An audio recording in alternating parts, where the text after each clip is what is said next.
Posso? Pode.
Hello, welcome to Global Lives. Today marks the second day of our Global Citizen Solutions and Goldcrest Real Estate School Week.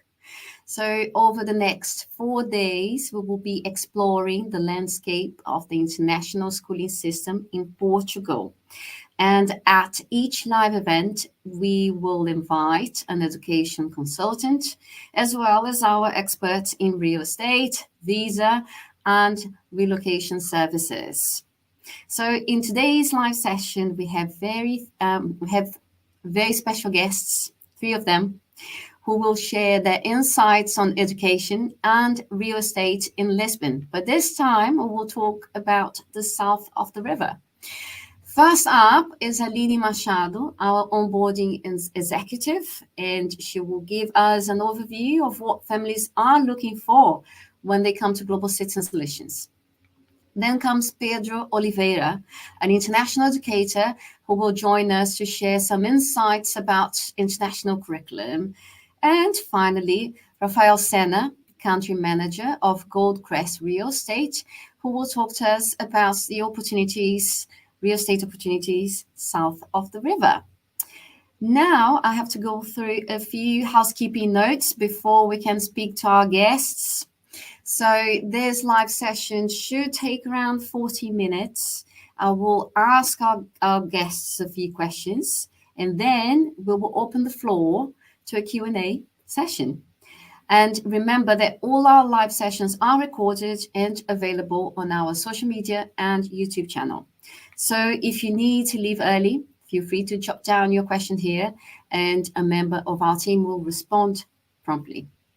So now let's start with Aline. First of all, I just want to, in case you were not here yesterday when we talked about the first live about the school week, I showed the International School Guide, which we have available in print and online.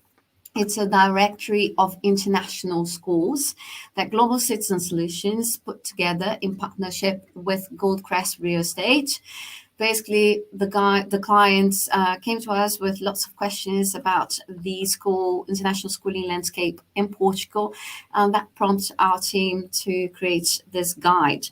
As you see, our team will share some images, but there is a bit of the structure on the educational system in Portugal, as well as maps. I will show you this one here, the biggest one, so it's easy to see. So here's a map of Portugal with the number of schools. Hang on, let me get the camera properly. There you go. So it's very useful if you're looking for property. And here is a breakdown. A breakdown of international schools in Lisbon. But you will see that here you will also find Greater Lisbon area, which covers Oeiras, Sintra and Cascais, Setúbal, Central Portugal, North, and Algarve. But yeah, so shall we start? I will start with Aline. So yeah, Aline, as I said, she looks after the onboarding. So she's the first person in contact with our clients at Global Citizen Solutions, and they share a lot of their insights, a lot of challenges that they want to overcome when moving to Portugal. And one of them is to find school for their families when relocating here. So, Aline, I'd like you to tell us more about what services does GCS, Global Citizen Solutions, offer to families relocating to Portugal. Maybe would be easier just if you had asked which service GCS doesn't actually, Right. Okay. right? So we are always trying to provide everything that our clients need. So as I said actually yesterday, GCS been growing a lot, and every need that we see that our clients have, we just start working on it to be able to provide that for our clients. So far, we provide so many things, but mainly visa and immigration assistance. So even since to understand which visa would be the best one if the client wants to relocate to Portugal and how that would work, and try to show them the difference between the visas and see which one would fit better them, right? Mhm. Mainly the ones that you need to relocate to Portugal. And with that, we will assist with all the legal and bureaucracy part of this process. Getting a tax number here in Portugal that's called NIF, opening bank account, registered with the authorities. Yeah. Because sometimes you don't need a visa if you're from just another country in Europe. You could just register yourself in Portugal, so you wouldn't need a visa actually if you're a EU citizen. We help to find a house if you want to leave, just renting something, or if you want to buy. And Rafael actually will be the one that will be talking about this and actually more expert in this part. So we also would assist our clients with every single thing that they need. If they want to know more about Portugal, we would be here. If they need some different service, if we still don't have this service here at GCS, we would present to our partners or give some advice on how to get this information, on how to get this service. So I believe we try to get, I would say, 360 full cycle actually, to try to help the clients to have the best experience on the relocation Yeah. process that they Yeah. have. Yeah. And relocating to a new country is it's a daunting move, and so you need any help you can get. So, Aline, I'm going to ask you from your experience, what is it that families are looking for when they are searching for schools? Uh, well, first of all, they are looking for a, the best fit for their child, Hmm. actually. And actually, each family, they have their own particularity and preferences. So what is good for one family, well, not good, but what's the best option for one family maybe is not the best option for the other one. So, but I believe academic excellence is something that everyone is looking for when they are trying to find a school for their kids.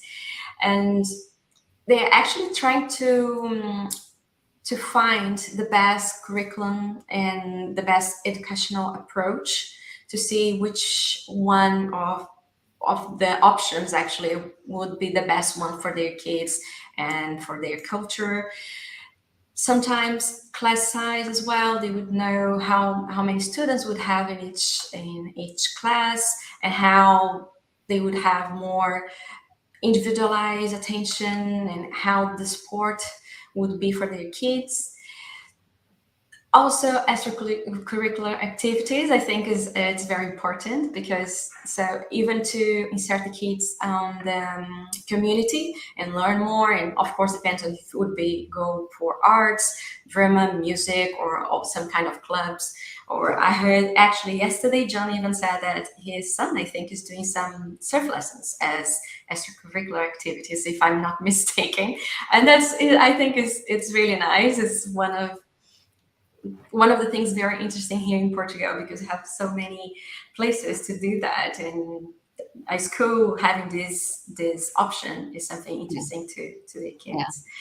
And it's always good to go to the school as well, to do a tour and check how they feel about that, and if they think that their child will fit to that environment.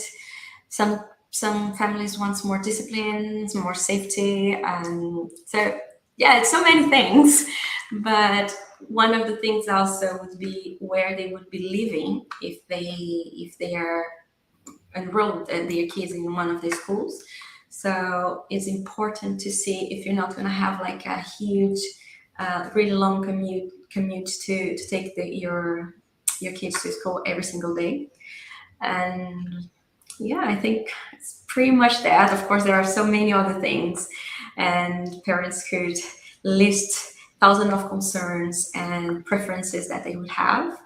But I think I think I got the main ones here. Yeah, no, definitely. I think that was a very good overview. And it's you also mentioned on the extracurricular activities, which helps with the social integration, which is something that you mentioned in live yesterday that we've done, that clients also looking for opportunities for social integration when they move to a new country. So that's great. And then, so that was the reasoning behind putting together a guide to facilitate this journey for your clients, correct?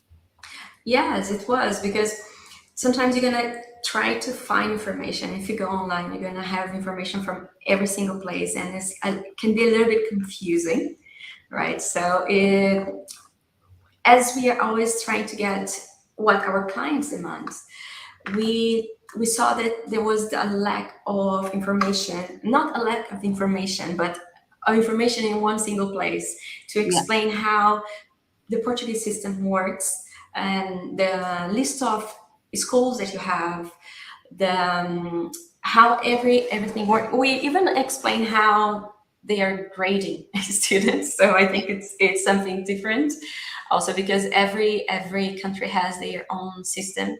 And so in this guide, we put together a lot of information that is really handy for our clients, like key information, actually, the main points that you should be aware when you're choosing a school and when you're deciding to relocate to a different country.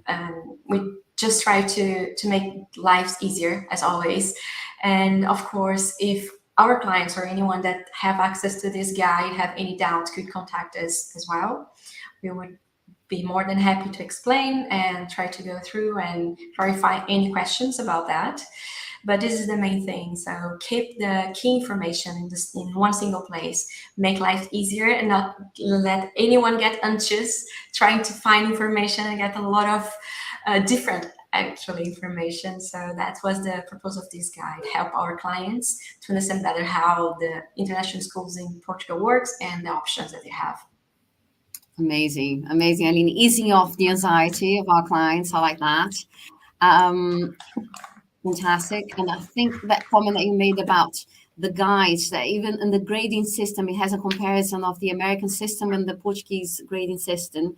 It's all in the details, and that's really helpful for someone that is in the stage of searching where to go, where to put your child. Now, I'd like to, since we're talking about grading and schooling system, I'm going to ask Pedro Oliveira a few questions. So Pedro is an international educator. He's a member of the International Baccalaureate Educators Network. He's a program leader. So I am dishing out your curriculum here, Pedro, but feel free to step in case I am saying anything that's not correct. And he also works at the sharing schools as a teacher. So, Pedro, can you tell us a bit about your background? Anything Of else I course. haven't mentioned yet? Of course. Well, to start, I want to thank you for the invitation. It's an honor to be here together with the other guest speakers, Aline and Rafael. A little bit about myself. I'm an international educator. Since I graduated and embarked on that journey that is to be a teacher, I decided to specialize myself in international settings, international schools, international educational services. I've been working with that for the past 15 years, and I've been working in various roles, from teacher to middle school coordinator, high school coordinator, principal of a school. And since last year, because I've been working with the International Baccalaureate for quite some time, I was accepted as a program leader. And what I do is basically I perform audits to IB schools, whether they're starting their IB journey or they're recertifying their programs, their IB programs. And I've been working now at the International Sharing School in Oeiras. It's not in the south of the river. It's in Oeiras, next to Lisbon. And it's one of the many international schools that the region has to offer. Okay, and then Pedro, I think it's important for our audience to know exactly what's the International Baccalaureate curriculum entices.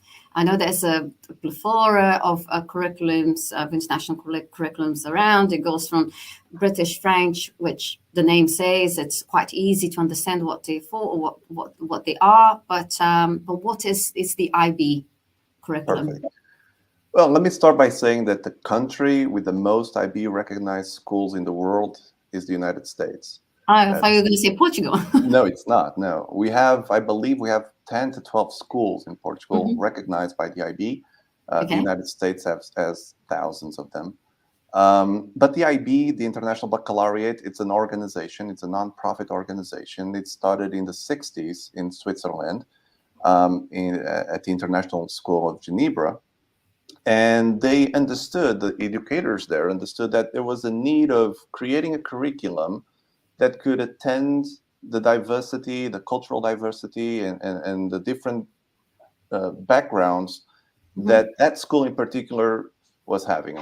Switzerland and Geneva, it's a very cosmopolitan city, lots of international departments, and lots of expats there. And they would receive students from all over the world. So they developed this program that aims to develop critical thinkers, global citizens that can make a difference in the world. They can act locally, but they think globally. And they've been developing this concept through the past 50 years or so, to the point that now we have 4 different programs. We have a program for primary years, another program for middle years, and another program, and actually 2 programs for high school. The cherry on top of the cake is called the diploma program. And there's another program that it's a careers program.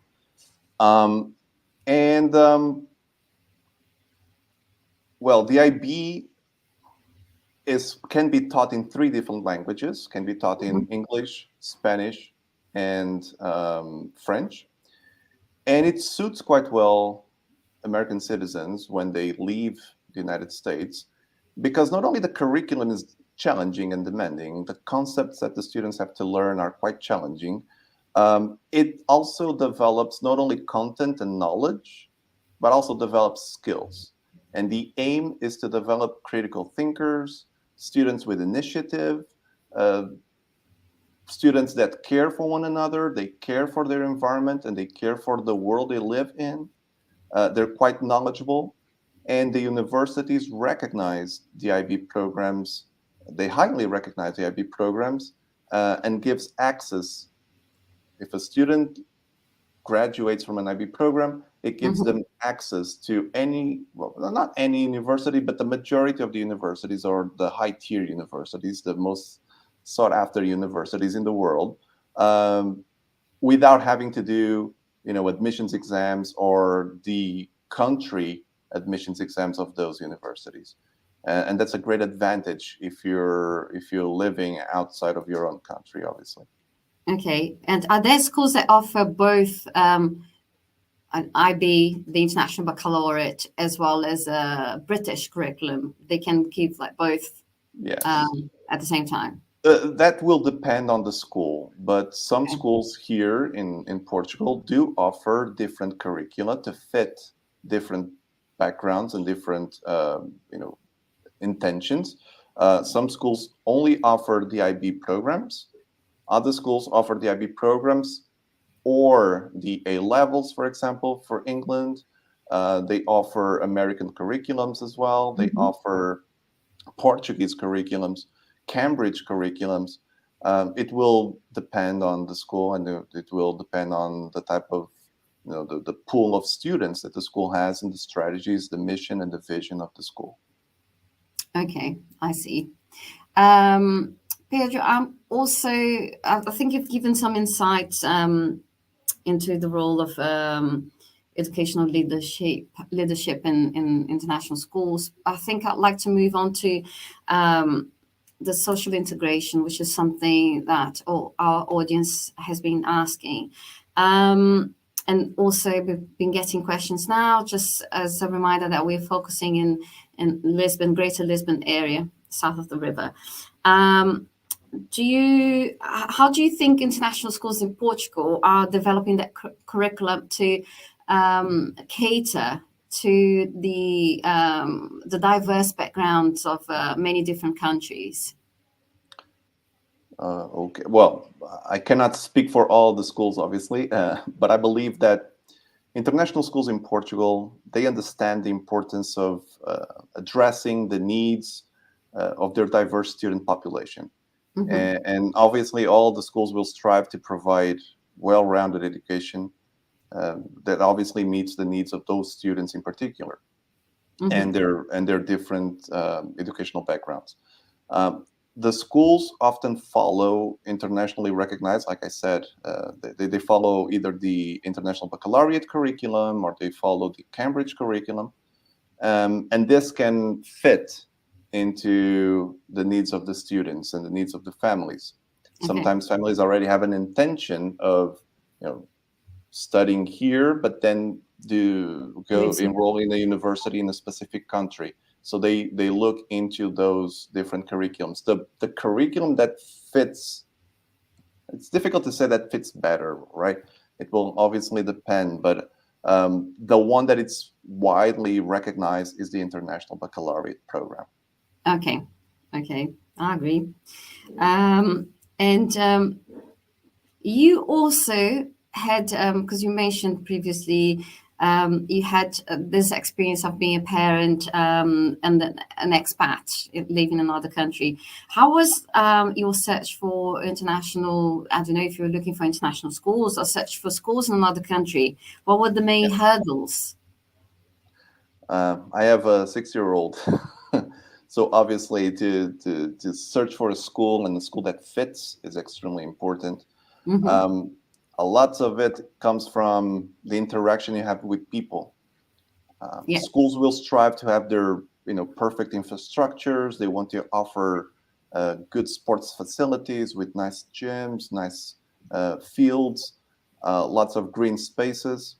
But to me, what really matters is the interaction between the parent and the educator, and that bond and trust that can be generated, that link that can be generated on that second talk. Students have to also visit the schools. They have to have a taste of it. Sometimes parents want to spend a day, or the students want to spend a day at the school, just testing it out and interacting a little bit with the school community, see if it fits.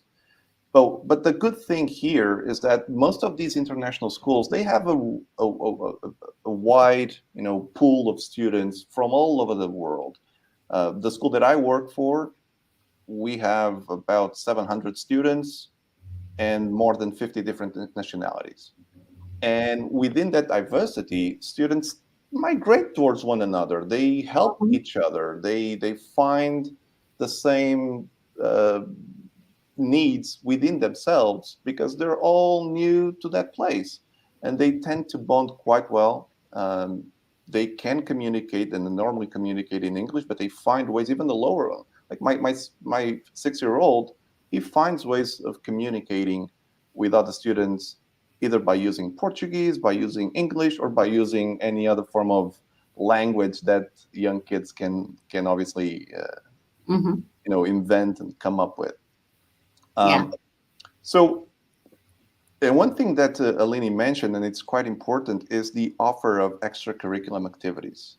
Because one thing is what happens inside of a classroom, in a class setting, where the teacher has to, deliver a lesson, and sometimes there's very little space for social interaction during that teaching moment. Then recess flies, and there's lunch as well. But it's during the extracurricular activities and clubs where students, they try to find what they actually like, and they bond through those common tastes. Whether it's MUN simulations, or the MUN's the Model United Nations simulations, or volleyball, soccer, whatever, sport or theater, music, they gravitate and they tend to get together, and that's when the real bonds start to happen. And something that the international schools here do a lot, because we're in Europe, there's associations between different schools in Europe, and they create, for example, gatherings or tournaments, and schools travel to different countries. The families of those schools become host families for the students coming in, and that's a great experience that the students never forget. They will remember these moments forever and ever, and that's when the strongest bonds are generated between them. Yeah, that's also because I think, as you, Aline, mentioned, lots of requirements from the parents, but I think the ultimate one is the fact that you want to see your child happy in the school. That's you can look at many accolades and accreditations and so on, but as a parent, I can speak by my own experience. If your child is not happy, all those accreditations do not matter. What matters is a social environment where your child will thrive and be happy.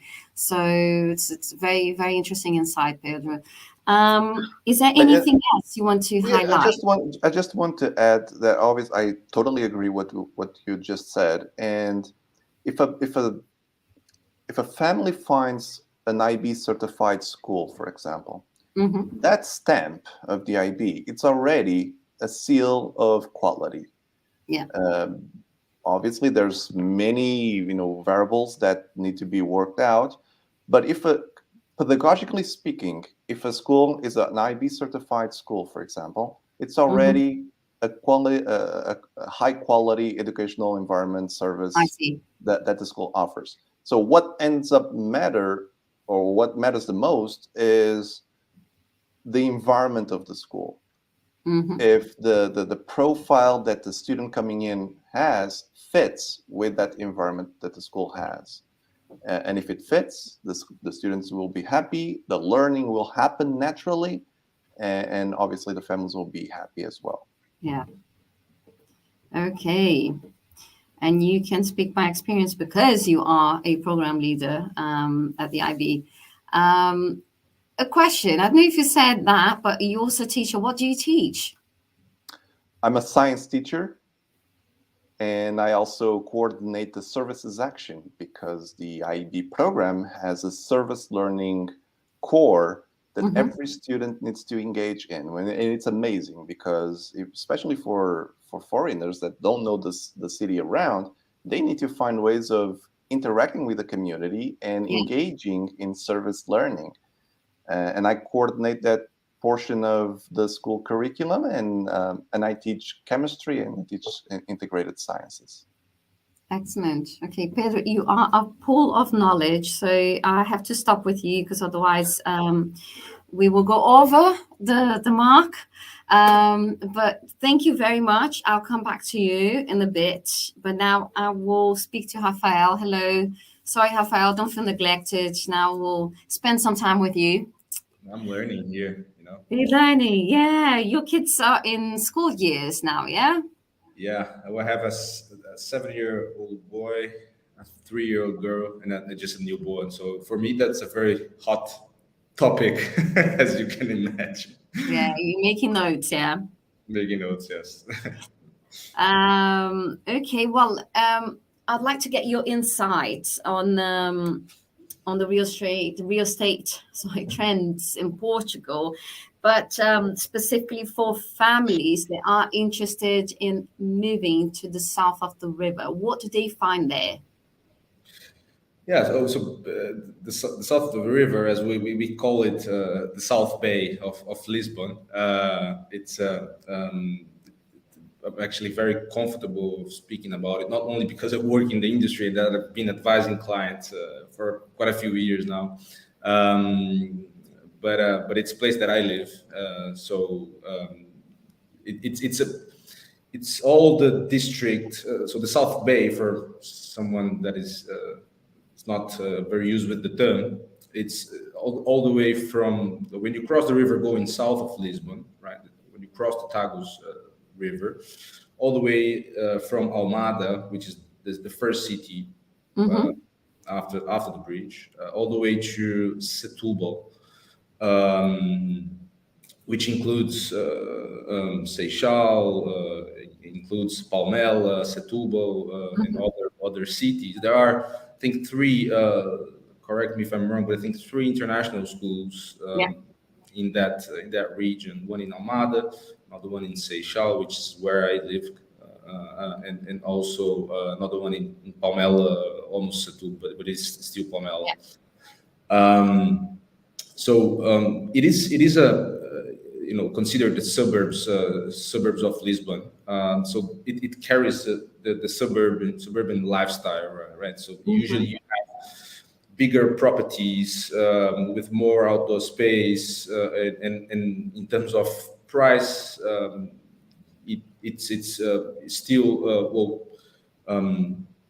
compared to Lisbon prices, usually 1/3 for half of the price you can find within 30 minutes from Lisbon. So in terms of affordability,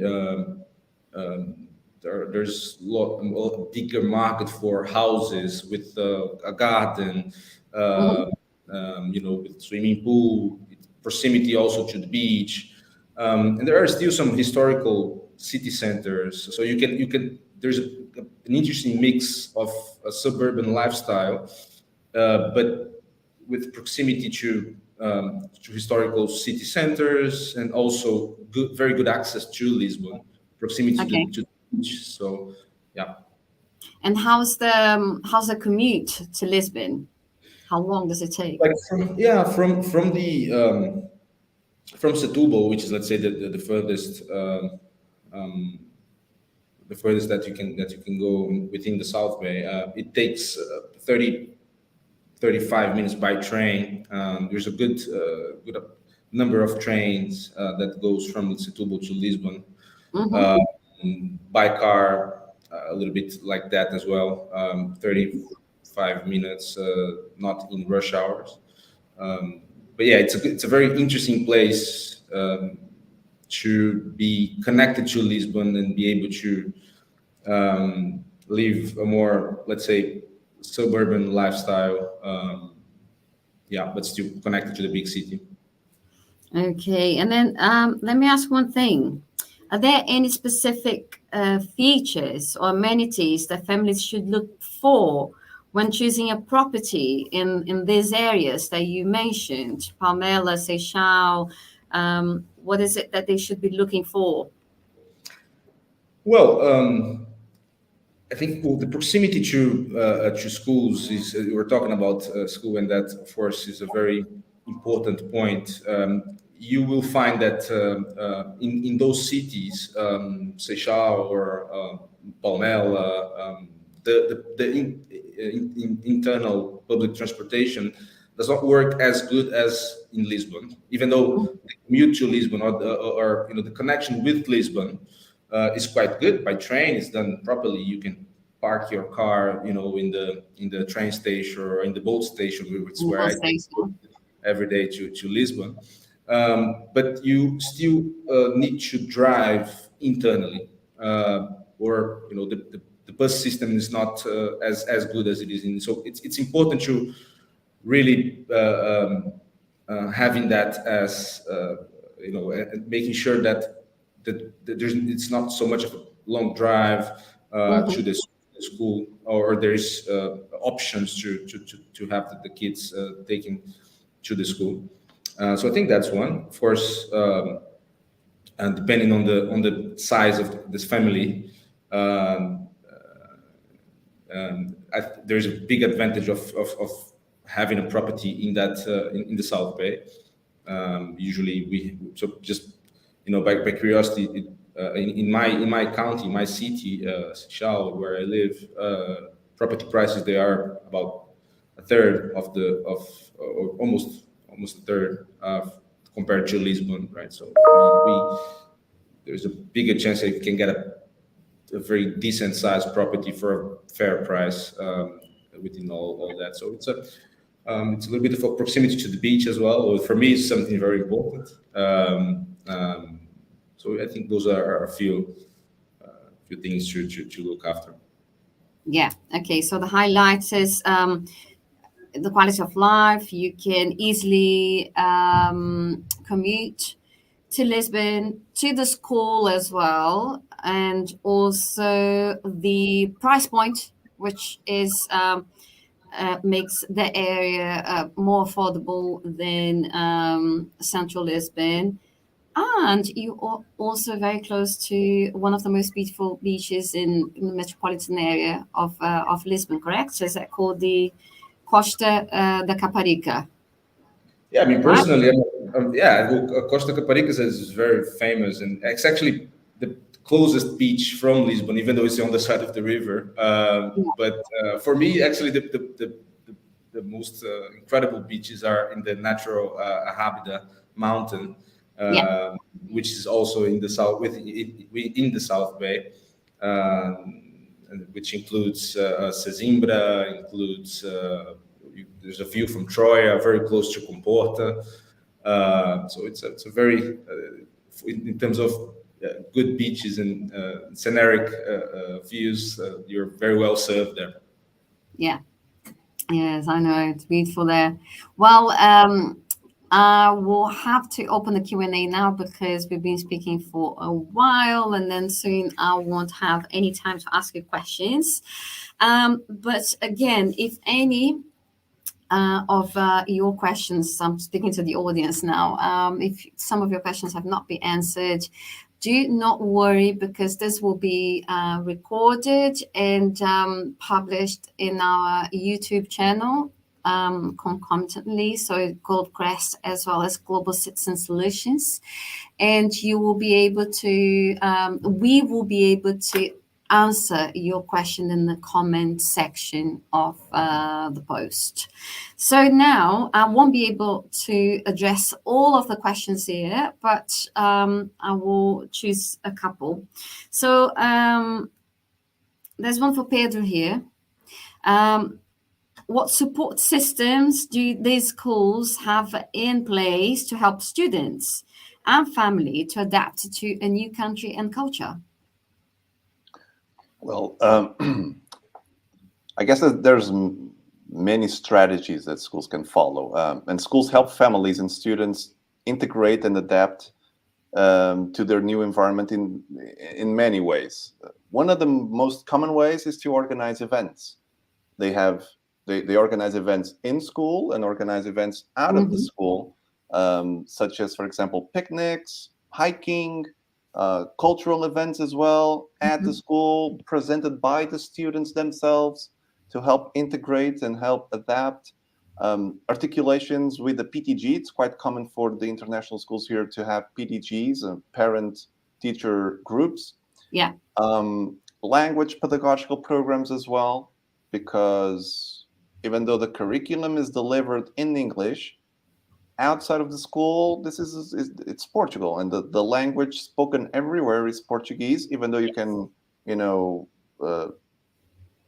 you can pretty much, get understood by anyone in any type of service in English in Portugal, which is great.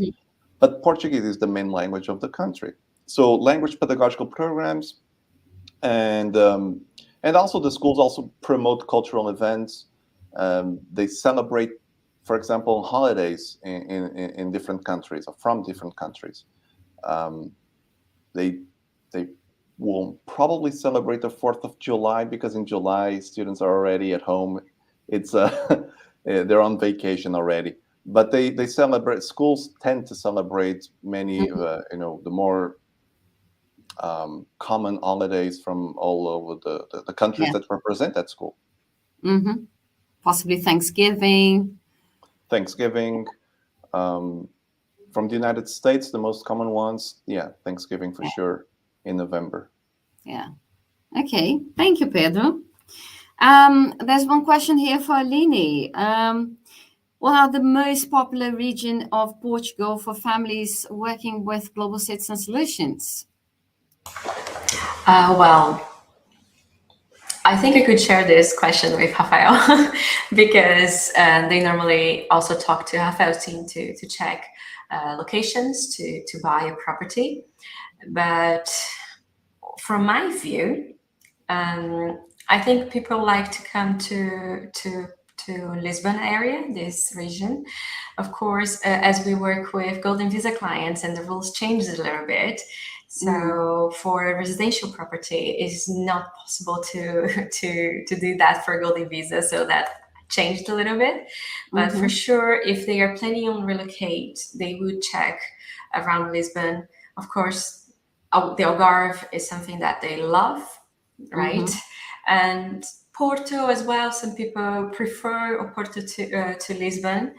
And I can see also a move to mine and Rafael's area. That's the other side of the river as well. So I have even like a cousin I have even a cousin that's coming from London.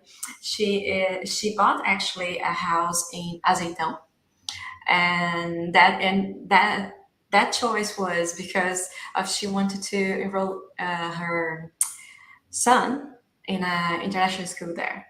It seems like a really good one.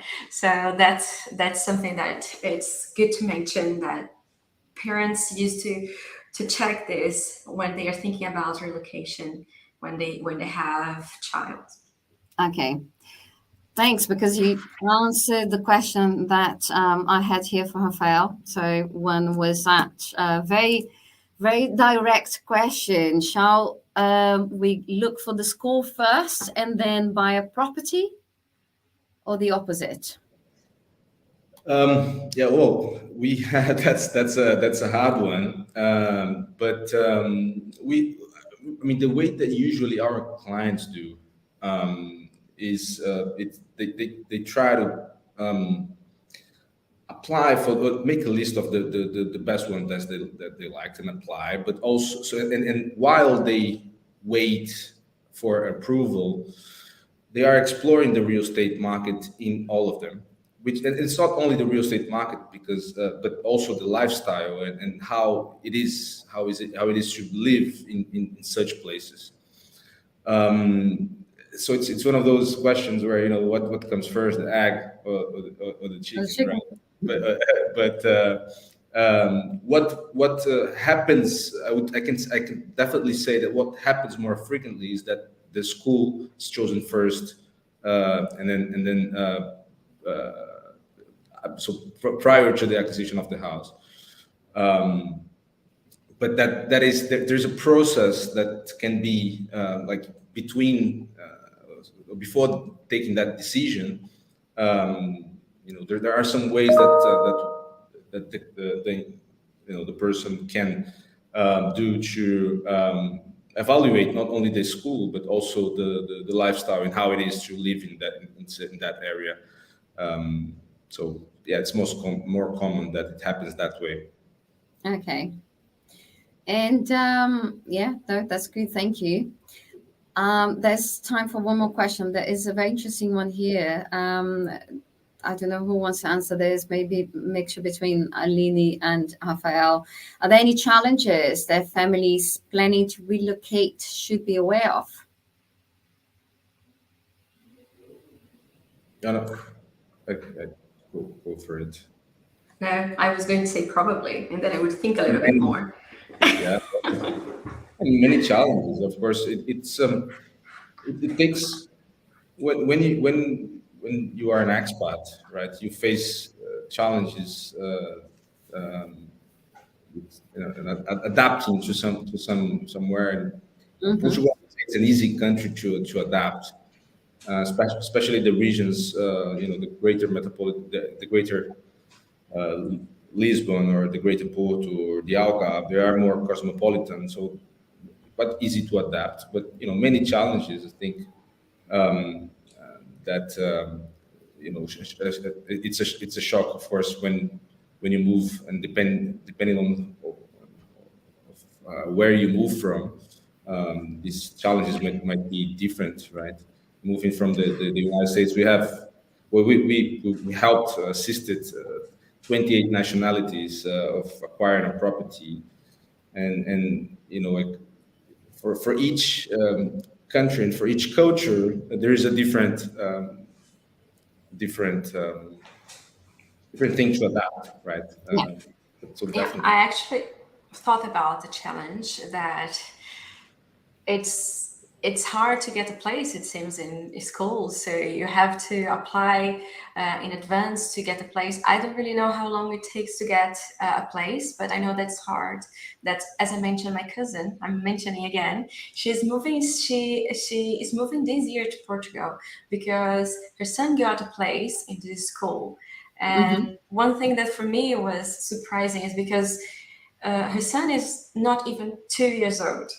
And then she's doing a big move before her house is ready because she doesn't want to lose this place. So it's also a challenge. I've been hearing that a lot, actually, to find a place in a good school. So probably parents should start thinking really advanced and doing their research. And I don't know how, if you can seek help for that or not, and how to do it, but it's good to think about it. Pedro, you have something to say? Just to add, it sometimes takes up to a year to get a spot in one of those high sought after schools, the international schools. So that's a challenge. And obviously then they have to face the challenges of extremely good weather, nice food, great people. Just kidding, but it's to find a good school and get a spot there is something that you either have luck or you have to wait. And the sooner you apply for the school, the better. Yeah. My 2 cents worth of advice would be to put your name on a waiting list of a couple of schools, not only one. And also be prepared for, as Rafael said, you relocate into a new country, so there will be new bureaucracies, a new modus operandi in a new country that you have to be prepared. And it doesn't mean that will make it harder. It's just it's different, and it might be quite unfamiliar to people because they're not used to it. The visas, the social security number, the national insurance number, and there it goes. So lots. And for all those, they can count on us to help them. Global Citizen Solution here to help. And now I have to stop because we've been talking for 49 minutes. So that's great. It's always a good sign that we are working with very good content. But in any case, if you want, I'm not going to be able to answer all these questions here. So that's lots more. But please don't worry, rest assured, this will be answered as soon as we publish the live. And what else? Well, Aline, Pedro, Rafael, thank you very much. Great insights shared here. And now I have to say goodbye.